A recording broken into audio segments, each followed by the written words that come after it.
धमरा साहब, मैंने आपसे ये सवाल करना है कि मोहतरमा बेनज़ीर भुट्टो जो हैं उनकी मैं बात करूंगा आज, क्योंकि ज़्यादा गुफ्तगू जेएटी के बारे में हो रही है। मोहतरमा बेनज़ीर भुट्टो जब जलावतनी ख़त्म करके 2007 में पाकिस्तान वापस आई थी तो उस वक्त तक मुशर्रफ साहब एक एनआरओ जारी कर चुके थे, लेकिन मोहतरमा बेनज़ीर भुट्टो ने वो जो डायलाग था जिसकी वजह से उनका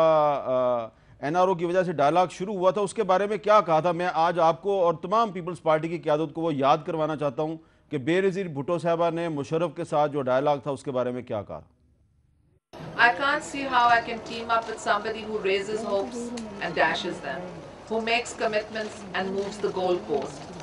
He talked with me about a roadmap for democracy and imposed martial law. He says one thing and he does the opposite. So I don't see how I can get back to talking with General Musharraf, particularly since I've met civil society and I've met other political parties and none of them are ready to talk with him. So I'm afraid I can't set myself up for breaking the consensus and then finding that the hopes have been dashed. दाबरा साहब, बहुत clearly Benazir Bhutto साहबा ने मुशर्रफ के साथ कहा कि dialogue नहीं हो सकता, यानी कि एनआरओ नहीं हो सकता। उसके बाद वो शहीद हो गई। तो जब उन्होंने वो डायलॉग मुशर्रफ के साथ ख़त्म कर दिया था तो पीपल्स पार्टी ने वो एनआरओ गले से लगाए रखा, परवेज़ मुशर्रफ को भी जाने दिया, उसको वापस लाने के लिए भी कोई कोशिश नहीं की। आप उनको, जो मुशर्रफ साहब के सरपरस्त थे, उनको खुश करने की कोशिश करते रहे और फिर आपकी हुकूमत ख़त्म हो गई। अब आप सिंध तक महदूद हो गए हैं। अब जेआईटी रिपोर्ट सामने आई है तो आप कह रहे हैं जनाब के हमारे साथ बड़ा जुल्म हो रहा है, और आप जो है वो आज बेनज़ीर भुट्टो साहबा की बात नहीं कर रहे जिन्होंने मुशर्रफ के साथ एनआरओ ख़त्म कर दिया था। आप जेआईटी में इल्ज़ामात को डिफेंड कर रहे हैं। आप किस तरह ये कहेंगे कि आप बेनज़ीर भुट्टो के रास्ते पर चल रहे हैं?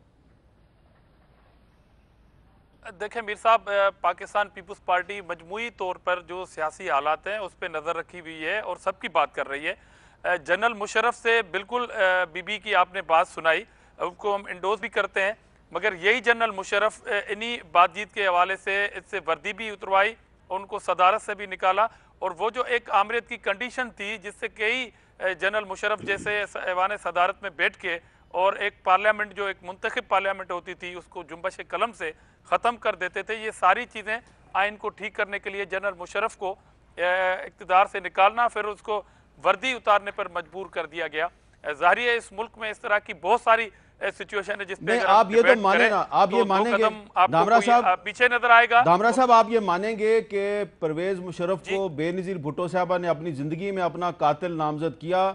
आपने उसको सजा दिलवाने के लिए कोई सरगर्मी का मुजाहरा नहीं किया क्योंकि आप ताल्लुकात अच्छे रखने चाहते थे मुक़्तदर क़ुव्वतों के साथ? फ़ायदा कुछ नहीं हुआ, आपको कोई फ़ायदा नहीं हुआ। आज आप चीखो पुकार कर रहे हैं। मीर साहब, मैं सख्त तरदीद करता हूँ कि शहीद बीबी के कातलों से कोई हमारे राब्ते या वास्ते अच्छे रखने के लिए हमने कोशिश की होगी। आपको मालूम होगा कि जिन लोगों को जो कातिल कुछ पकड़े भी गए, उनको अदालत ने जब रिलीफ दिया तो पीपल्स पार्टीज की अगेंस्ट अपील में भी गई हुई है, और वो लोग जिनको छोड़ा गया, जो कातिल थे, जिनको छोड़ा गया, मोहतरमा बेनज़ीर भुट्टो ने, एक कानूनी पहलू है और अदालत ने जिन लोगों को छोड़ा है, मोहतरमा बेनज़ीर भुट्टो ने उनको अपना कातिल नामजद नहीं किया था। उन्होंने क्लियरली मार्क सीगल को लिखी जाने वाली ईमेल में परवेज मुशर्रफ को अपना कातिल नामजद किया था। मैं तस्लीम करता हूं मीर साहब आपकी इस बात को, मगर वही परवेज मुशर्रफ जिसके खिलाफ शहीद बीबी का केस था, मगर वो इस मुल्क में एक कानून तो है ना, इसमें इदारे तो है ना, जब वो बार बार हमारा एहतसाब करते हैं, बार बार इस तरह की जीआईटी बनती हैं, तो आखिर कोई तो यहाँ पर एक कानून है, इदारे हैं, उनकी भी एक सेल्फ रिस्पॉन्सिबिलिटी है कि एक शख्स के ऊपर एक कत्ल का इल्ज़ाम है और वो अगर वापस नहीं आ रहा है, आर्टिकल 6 पाकिस्तान में पहली मर्तबा आपने उसको वापस लाने के लिए क्या किया? उसके बावजूद अगर आपकी हुकूमत 5 साल रही, आपने उसको वापस लाने के लिए क्या किया? देखिए, पहली बात तो मीर साहब, जब आर्टिकल 6 लगने के बाद की मैं बात कर रहा हूं, जिस शख्स पे आर्टिकल 6 लगा और पहली मर्तबा पाकिस्तान में ऐसा हुआ, तो वो शख्स जब बाहर जाते हैं और वापस नहीं आते, तो आखिर हुकूमत के अलावा भी कुछ इदारे होते हैं ना, ठीक है, जो इस सारी सूरत हाल पे नजर रखते हैं कि किस तरह एक शख्स जो है वो बाहर जाता है और वापस नहीं आ रहा, और जो कातिल जिनकी जमानत हुई थी उसके खिलाफ हम अपील में गए हुए हैं और इस केस को बाकायदा परसू कर रहे हैं।